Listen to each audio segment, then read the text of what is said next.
Nkhani yoti dziko la Malawi limadalira ulimi pa chuma chake yakhala ikunenedwa kwa nthawi yayitali.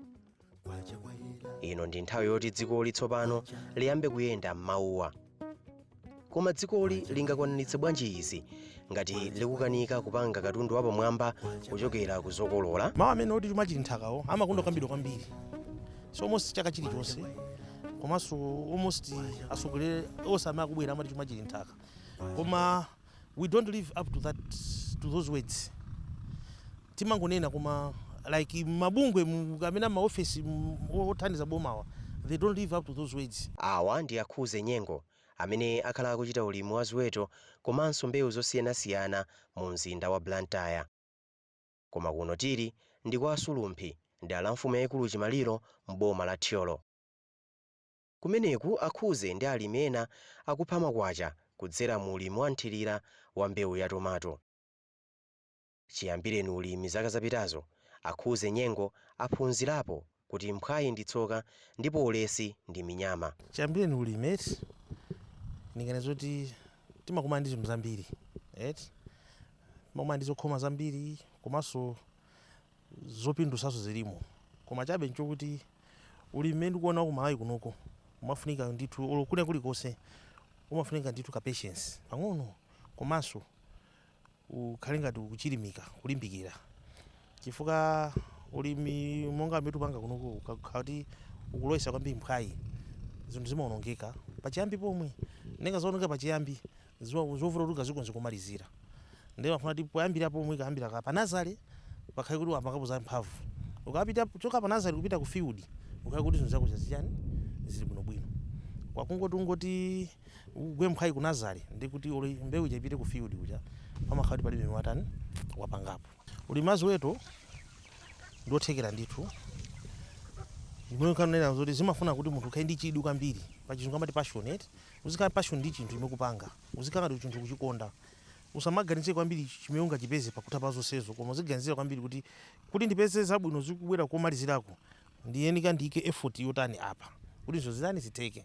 Nthawi zambiri anthu ambiri timagwa mphwayi kuti tipange zinthu timata kuti zipeze zimaphindu lake ndi lotani.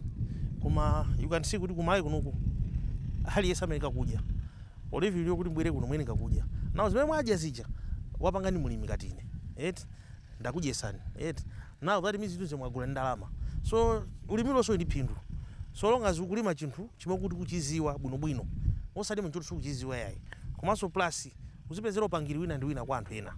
Kuti kodi zikatere kumakha kwambiri interest yophunzira zinthu kwa anthu ena. Ngati muli ndaza kwa ndi mafamu kandi minda ina kumayendera nditu kumapeza kuti nzeru.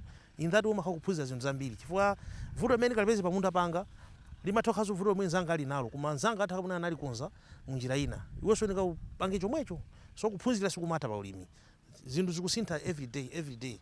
And mbewu zikubwera za nyuwani, mabridiso anyama, mbuzi, nkhuku akubwera every time and every now and then pakubwera mabrida nyuwani. So munthu yeneka uzikhala always have an interest of knowing new things. Osakakamira zakale kuti zini mazuwa izi koma zikhala ni interest kuti ichi ni machiziwa inde kwanso ndineka uzuwa china. In that way you should read widely. Panga search pa Google paja kupanga joint magroup ta farming timathandiza ndithu. Monga ntchito zonse zobweretsa ndalama komanso chakudya pa khomo, ulimi siwophweka. Amene akufuna kupindula ndi ulimi ayikepo chidwi komanso asatope ndi kuphunzira. Chiyoseme kulima ukhale kuti kulima chimene kuchiziwa uthangotenga ndalama zambiri kungoononga pomwe uzalimira chinthu chibe phindu. And ukhalenso ndi market yako target yako ndi yotani kuti kupanga target anthu angati kuti azagulawo anthu otani. Chifukwa kulipa kulima kungolima kuti aningolima kuti ndi nthawi koma lima chinthu kuti uzati nthawi kuti season yake zimakhala chonchi. Ndasa pamene zoti season yanga ndi ya November, December and January tomato amasowa. So you need also to do timing wise. Okay, ndilima nthawi yotani. Nthawi yakusowayo iwe peze tomato choli naye. Mwina kaphindu kama pezeka nthawi imene ija. Chimene chandipangisa kuti zaka izi olo chaka chatha njaka chino ndime tomato. Ndaona kuti nthawi inake pamazakhala gap Malawi kuno ya tomato. Especially miezi yoti mvula ikugwa. Beginning November, December, January, maybe early days of March. Tomato mazasowa. now you find kuti anthu amavutika find mugula tomato wang'ono even actually usampeza pa market now my prices amakakwera right then azaona kuti okay ineyo I have got a role to play in this whole process. What if inta lima tomato uja right ndima wambiri so that I can maybe cushion up the demand ya tomato ija supply je ndipise pa market paja kuti atisibe anthu athe kupeza tomato wabwino because tomato ina timampeza nthawi ya December chamakhala tomato kuti ufuna kuti tomato mangu kuti bwa atapita use tomato so naona kuti okay now let me put all my energies in this tomato issue because ndilima tomato paliso anyezi ndi some beans cholinga chokuti nthawi ya mvula iyi zinthu zimazapeza zimazakwera not kuti because zili pa demand kwambiri koma zikusowa zikusowa because anthu ambiri sanalime and the other thing is nthawi ya mvula alimi ambiri amasiya kulima for kuti like tomato amakhala ndi kwambiri matenda chiwawu and other things now panopa mankhwala adula kwambiri now kwa ordinary farmer ndipovuta to afford that because a pot of mankhwala panopa for 20,000 to spray field maybe 1 acre. Now you can't part with 20,000 because you need to spray every 7 days. So every 7 days you are parting with 20,000. The hectare 5 hectares, I need to have maybe about 100,000 every week to be spraying tomato.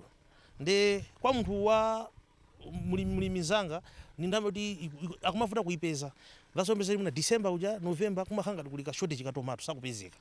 Ndera zona bikuti ine let me take a role ndiyesere kulimako kuti none kuti mna tithanzana bwanja apa kuti tipange kafa kagapo kamene ku tomato mavuto amakhala ambiri right simbe yokuti ukangolima without having knowledge yolimirayo yayi you need to do proper research 1 kumalo kumene kulimira 2 doti lakero 3 nthaka imene kulimirayo yalimidwa kwa zaka zingati ndengati wangolima walimako kwambiri tomato nthawi itali papeze tomato chokanzalama zauma because akhali pali matenda amene asiya tomato ambuyo uja so that's why they pabwera multi crop rotation so you rotate kuti chaka chino ngandayima tomato pano chaka chino salimiso tomato ndimeko mbewu ina so that whatever tomato ina ambuyo janasiyapo they should be absorbed by mbewu ina ija you go to another field zovuta zimavuta kwambiri ku tomato ndi you need to have the right chemicals to spray tomato zione kwambiri prone ku mbozi ndi mati chiwawu so no chiwawu kanone big keyword ndi mankhwala right so you need to have mankhwala bwino nde mankhwala uyeneka uzithira every 7 days uthirako ufune usafune komanso kuti sizo kuti unaweza ndi trefa chiwawu chabwera uyeneka uzithira every day every 7 days whether matenda alipo palibe ena mhanga you are preventing ena mhanga you are also curing so pali mankhwala timagula amene timayuza kuti how they are preventative or they are curative yeah mbozi so the same thing to stem ya tomato imakhala very soft so anyway mikangolowa mmene munja ya tomato amangouma so atapeze tomato muno abereka kale wamba kunyala so pali mankhwala ake amene timathira to kill that mbozi ndi nsinje wowet nudu makachaka chusika tikutani tikulima maza kuyenda ndi we able to pump water using my pumps petrol pumps and diesel pumps kumachita kumathirira that's why muona tomato akoneka green ngakhale kuti kunja kulizuwa so use electric pumps fuel pumps kuthirira so we don't have any problem with zuwa even takati mvula chaka chino isabwere koma we are sure kuti we have water apo that the river that runs the whole of this year timathirira zovuta kwambiri ndi like issue ya labor komanso 2 like the cost of fertilizer wakwera kwambiri because last year meti malima nga tomato we are buying this very same fertilizer at 18,000 kwacha now we are buying this fertilizer at 79 fertilizer at 100,000 79,000 yes because timatha super D ndeti mazatha NPK nde komaliza kuti mazatha kani so kani panopa ma agro shops gula about 65,000 super D ali pa 100,000 uyu NPK gula pa 79,000 so zumakabe zovuta you look at the cost of it kuti the same thing timagula last year 20,000 kwacha 18,000 kwacha panopa tugula almost 100,000 so it's like 5 times as much as what we were buying last year so zovuta ziri kumanazo ndizimenezo so zogwesa bemphai kwambiri kuti you still have the energy and the passion kuti upange chinthucho koma because of the cost of inputs it's very high chinthu chokuti chaka chathu magula 2 kwacha chaka chino chigula 2,000 kwacha you know what I'm trying to mean so zinthu zakwera ntonji zimasokoneza zinthu zambiri so pamene panakhala ngati ka intervention pang'ono kuti boma ine akati zitiganizira anthu ngati alimi ngati ife kuti no pazikhabe ma intervention zokwanira kuti titha kukwanisa kugula zinthu zija musavutika. Boma lili ndi ndondomeko zosiyanasiyana zimene cholinga chake ndikuonesetsa kuti ulimi ukupindulira dziko lino pachuma. Koma kunena zoona dzikoli silikuchitabe bwino pachuma kudzera m'ulimi. Mwazina dziko la Malawi likupitiriza kugulitsa zokolola zimene zimakakonzedwa kunja kwa dziko lino kukhala katundu wapamwamba. Ineyo ndikuona kuti Malawi kuno we should kwambiri emphasize on having value addition, on value adding. Chimativuta kwambiri timagulisa kwambiri raw products and we fetch very small returns on the products we are selling. Chifukwa tingogulisa chinthu choti anzathu akachigwira kwinapo. Panopa we are sending processed foods ku Dubai. Tingotumiza tomato, tingotumiza kandi kabichi, masamba, anzathu kuja kazipanga hand feather. Dubai is a desert, but it's able to buy vegetables from Malawi. The vegetables are processed feather. We are exporting unprocessed. That means in that way, we are losing up. We are exporting our jobs instead of getting the jobs. Because that is the factory of process katundu. If it's export, that means we can't handle it. Koma chiwechitika pano zosiyana ndi zimene zikutani amachitira anzathu achokoja ni nchenga ukauka mwa able to send a plane kale tomato wathu kuno ndikumpanga tini kuja ndikuzanitumiza su kuno kuzatigulisa ife kuno ndefe kuzati kwa tomato wa chitini tagula chakuti cha chitini koma sura ali mayiwaje tali mandife iwaje they just put in a package basa kubwera. I don't think that can be very difficult to have it in Malawi. We just have to need there's a political will now. Somebody should push in kwambiri kuti zimezi zitheka azika on the ground kuti zichitika zitheke. Koma isankhaso omwe kuti aya zisatheka ayi. Kodi zatheka ndi nyimbo zikuimbira nyimbo nthaitali. Zatheka noliti sopano. Wozanyamata ndifa meti kupanga zinthu. Tikagonja apapa kubwera sanyamata phase ina. So ife bado wathu no tikuziona zikuchitika ndi chiliyo tipange zitheke koma sizikutheka. Nawo pazimangotumisa katundu mbaratesi akapanga process feather kuti zikubweraso. Maybe Malawi no simene kumachita import patates. Kumachita import sawawa, kumachita import tomato wa chitini. There's a lot of things we are importing. Tomato sauce no. We could have been doing these things right here. The thing is we don't have the will actually kuti zichitike zinthu. It's just a song. Timakhani kwambiri ndi nthawi yoyankhula kwambiri than to do things on the ground. We have got these agricultural offices ngati kunoko tinima agricultural offices alangizi. They should have a database ya anthu amene amalima adi. Because not all the people amene amalembesa kuti akalima amakalima adi ayi. Ena aja fertilizer amagula ukangulisa. Now they come to us kuti gulisa fertilizer uja. Now unaona ngati boma is wasting a lot of money kwa pangira anthu aja fertilizer kuti apasa then at the end of the day anthu yangu gulisa kamwere mowa. Now boma jali kanaka inajira fertilizer kuti azapasa fertilizer anthu ene amakulima. Ena aja masa kulima aja azapasa ufa. Because they still need because and the reason akulima chimanga is what they can ufa. Now boma for them azingo apasa ufa uja basi kuti izi zawo zezani zitheke koma otherwise kuti ampase mu fertilizer akalime munthu even mphamvu zolime alibe munda uso muna alibe malo so alibe kuti akalimire ndezi makhazi ovuta zoduka just come in and say kuti ine ndifuna ndilime apapa makhazi ovuta kwambiri ziwetozi zikatenga manyowa ziweto zimatusa manyowa manyowa jasiti mataya timazatenga uzaika kuti kuno kumunda wana mathanizo kuti mbewu chekule mwasanga komanso 2 timati matching kuchinjira kuti tikathira mazi acha samauluke facha zuwali that's why mukona mbewuzi zikuoneka kuti zikusangala kwambiri facha kuti 1 tazipasa maso okwanira manyowa okwanira komanso mazi acha sakutha musanga ndikathira lero chonchi ndoti patenga 3 days nsanathirire I will still have the moisture there. 1 because there's a cover ya pabamba pa soil pa ndachilapo cover ndi chani ndi manyowa aja. So it's like I'm utilizing the waste ya kunyama to put it in the field. Ndikamachosa like zato za kabichi ka za nyemba ma leftovers aja timakazipasa ng'ombe zimaja. Yeah. Koma that's why we timakhala still ka zimagwizana zinthu zimakhala zikupasirana chani zinzawozo. Ziko Malawi litha kuduka bachuma kuzera mulimi. 1 boma lipange identify anthu amene akulima adi 1. 2 achite spend ndalama rightly kwa anthu alida alimi, because it seems kuti kwambiri mboma anthu kwambiri the benefit kwambiri issue ya subsidy amachita benefit si amene amalima yayi. There are people that have never even have sanalimba pamoyo wawo but they are benefiting much. Mamido mena chuluka. We need fertilizer like myself, but even coupon ndilibe.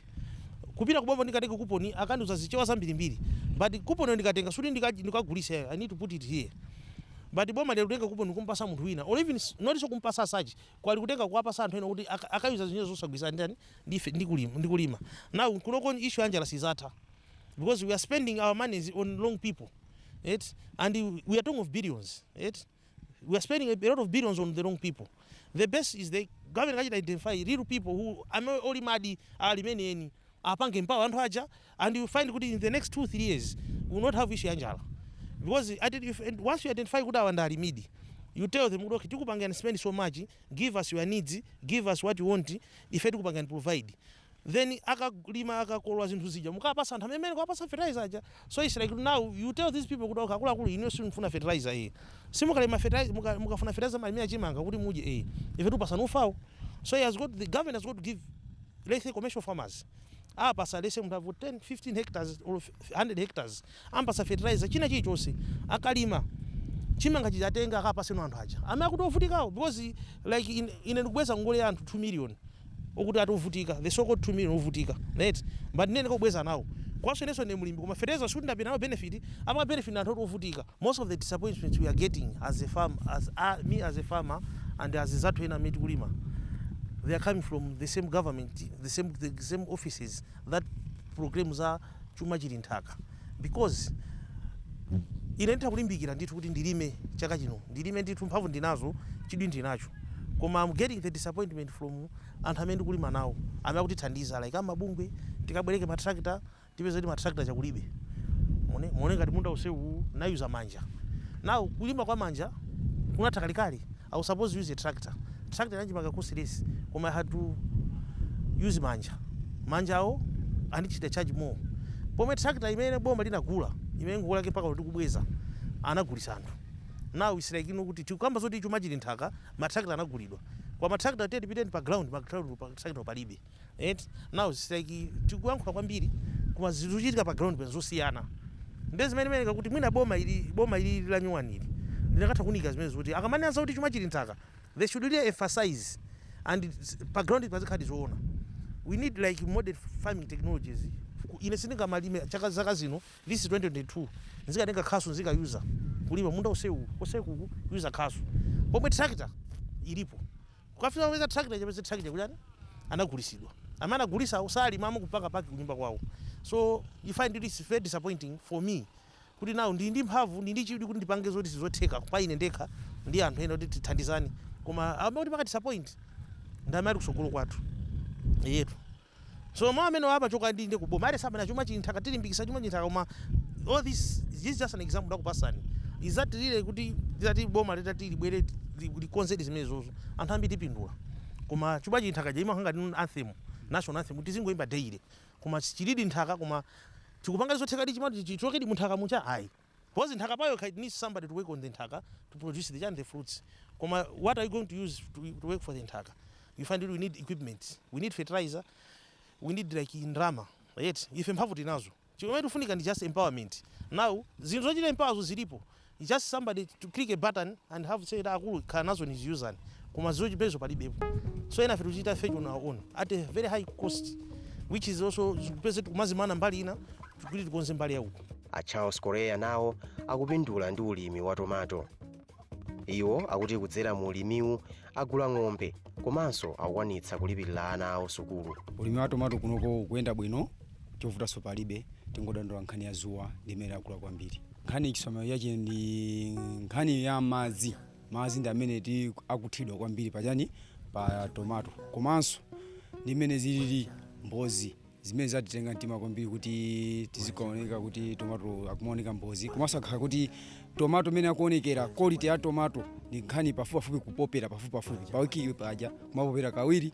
Vuto la mbozi tu ni nkhani yakuti mbozi ndizosamva komano agonjesa ife cha mankhwala. Phindu la tomato ine sindingasiye kulima, ife namba kulima kalekale moti pakali panopa ndili ng'ombe zanga ana maphunzitsa skulu kuchokera kutizira ku tomato konko.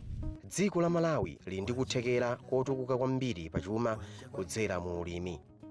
Chofunika nchoti adindo aonekenso bwino ngati ndondomeko zosiyanasiyana zikufikiradi ndi kuthandizira alimi pa ntchito yawo.